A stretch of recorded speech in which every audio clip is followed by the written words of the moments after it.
How does one manage when one knows one's not an expert?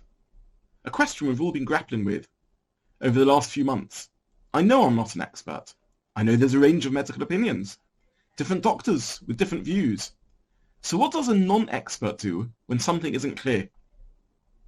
And the answer is, we follow consensus, the best medical advice we can get. We know that we certainly can't follow our gut instinct, our intuition.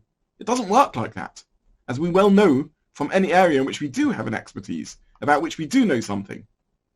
I just heard a briefing from Professor Whitty, Chief Medical Officer for England, Chief Medical Advisor to the UK Government, Chief Scientific Advisor at the Department of Health and Social Care, and Head of the National Institute for Health Research. Someone who knows a thing or two about the topic. And he confirmed the view that we've been hearing from a large body of North West London doctors too. I know what we're doing in shul isn't easy. Masks, which can feel uncomfortable, distancing, reduced singing, no kiddush.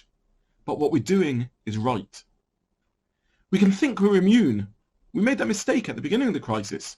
China, well, that's the Far East. Italy, that's Italians for you. But it's not going to happen here in Great Britain. But it did, and it came to us. And even now, when we see what's going on in Israel, we somehow think we're different. I appreciate we're in a state of flux, and the health guidelines are bewildering and confusing to say the least. But we can't use that to dismiss the advice that we're being given. We all know people who aren't following the rules. Perhaps we ourselves are somehow taking allowances. Nice, kind, considerate, good people in every other area.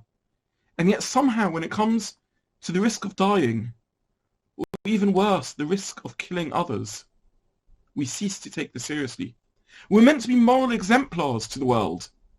And yet we can find ourselves behaving less morally than a society and a government who have decided to look after the others and put rules in place so that we don't end up damaging those who are more vulnerable. Achamei v'esrim after 120. What are we going to do if we get up there and we discover that we're murderers, that we've killed people, chas v'sholem? Perhaps not directly, but somehow down the line, infected someone who's infected someone else, and somewhere down that chain, someone has died as a result of a lack of care or negligence on my part. I look at this and we think, are we mad that we're making allowances in an area like this? Someone showed me a letter written by Mrs. Shalva Selfreund, a beloved 64-year-old Ganenet in Petach Tikva. She became infected, as she wrote, and has received official confirmation that she got the infection from someone who wasn't being careful. And she writes of her great pain and her appeal to people to be more careful. She says she isn't coming here with complaints. Baruch Hashem, she's recovering, she's able to write this letter. But she appeals to people from her hospital bed to be a little bit more cautious. This was the letter that Mrs. Selfreund wrote a couple of weeks ago. Baruch Dayan Ha'emes. Unfortunately, she didn't receive the refuah shlema that she hoped for.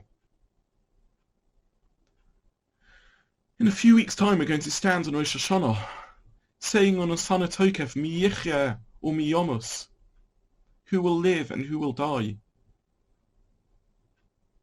But we can take steps to make ourselves and others a little bit safer, a little bit healthier. Some people say we've got it wrong as a shul. Some people think I'm wrong. Some people think this is bureaucracy gone mad. And I hope they are right, and that I am wrong. But what if I'm not wrong? Are we going to sell our souls for a piece of herring and some schnapps at a kiddush? So I'm not an expert, but I know what a non-expert does when it isn't clear. We don't rely on our own logic and our own intuition. We follow the best medical advice available. We follow the guidelines of the Professor Whittys of this world. That's what we need to do. Please